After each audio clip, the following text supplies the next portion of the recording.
चलो ऐसा करते हैं, ये आपकी सामान्य सुपर हीरो उत्पत्ति की कहानी नहीं है। जिस क्षण हम पहली बार स्पाइडरमैन को देखते हैं वो पहले से ही पुलिस विभाग में एक निजी संवाददाता के साथ वर्षों से वेब स्लिंगर है। प्ले स्टेशन स्पाइडरमैन का जीवन एकदम सही लगता है और पहले ही दृश्य में हम किंगपिन को 8 साल की कोशिश के बाद मार गिराते हैं। वह अंततः एक बार और हमेशा के लिए जेल जा रहा है, सब कुछ और न्यूयॉर्क सुरक्षित है। और क्यों नहीं, आप चाहते हैं कि आप मुझे वापस वेब पर ले आएं। स्लिंगर का जीवन स्पाइडरमैन होने के नाते संतुलन के बारे में है, जबकि वह अभी भी पीटर पार्कर की तरह अपेक्षाकृत सामान्य जीवन जी रहा है। उसके रोजमर्रा के जीवन में चीजें उतनी अच्छी नहीं हैं। पीटर जल्द ही अपना अपार्टमेंट खो देगा क्योंकि बिल जमा हो रहे हैं और बेदखली का खतरा मंडरा रहा है। उसका प्रेम जीवन भी अच्छा नहीं है। मैरी जेन वॉटसन वह उसकी प्रेमिका थी, लेकिन अब वे अलग हो गए हैं और ये पीटर अपने सपनों की नौकरी कर रहा है। और नहीं, वह एक फोटोग्राफर नहीं है। उसने द डे बुगल छोड़ दिया है और अब डॉक्टर ऑटेवेस के साथ इन यांत्रिक अंगों को बनाने के लिए काम कर रहा है। ऑक्टेवियस के साथ कभी कुछ बुरा नहीं होगा। अभी नहीं, अब किंगपिन सलाखों के पीछे है। द डेली बुगल को एक कहानी की जरूरत है और यहीं पर मैरी जेन आती है। वह फिस्क के संग्रहालय में आश्चर्यजनक रूप से स्कूप की तलाश कर रही एक रिपोर्टर को एक पुरानी मूर्ति मिलती है जिसके भीतर एक गुप्त कंपार्टमेंट है। और इससे पहले कि हम और अधिक जान सके, वो शैतान की सांस नामक किसी चीज के बारे में एक दस्तावेज का अनावरण करती है। संग्रहालय पर एक नए दुश्मन द्वारा हमला किया जाता है जिसे राक्षस के रूप में जाना जाता है।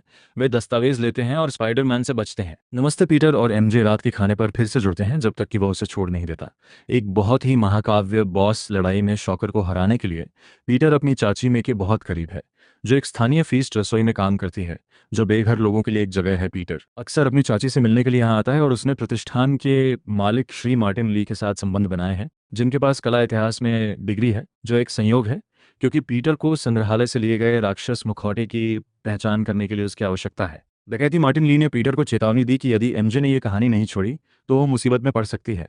ये खतरनाक लोगों से जुड़ी हो सकती है। लेकिन हम एमजे को जानते हैं कि डॉक्टर ऑक्टेवियस के साथ अपना दैनिक काम करते समय उसका इसे छोड़ने का कोई इरादा नहीं है। उसका कार्यस्थल अचानक नॉर्मन ओसबॉर्न पीटर के सर्वश्रेष्ठ द्वारा बंद कर दिया गया है, दोस्त के पिता जो शहर के मेयर भी हैं।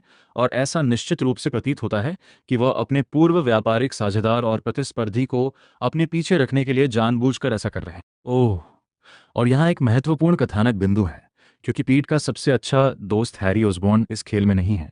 वह शॉकर स्पाइडरमैन के साथ फिर से एक और बॉस लड़ाई के बाद अभी यूरोप में है, जिसके साथ मिलकर काम करना शुरू कर दिया है पुलिस और उसके भरोसेमंद कैप्टन यूरी वतंडे को वह जेफरसन डेविस नाम के एक साथी पुलिसकर्मी के पास ले जाती है। मुझे जेफ कहती है और मुझे यकीन है कि आप ये जानते हैं, लेकिन अगर जेफरसन डेविस माइल्स मोरालेस के पिता हैं और यह पंक्ति बहुत अच्छी है तो आप याद दिलाएं। अनुवादित लिंग्वानिक्स।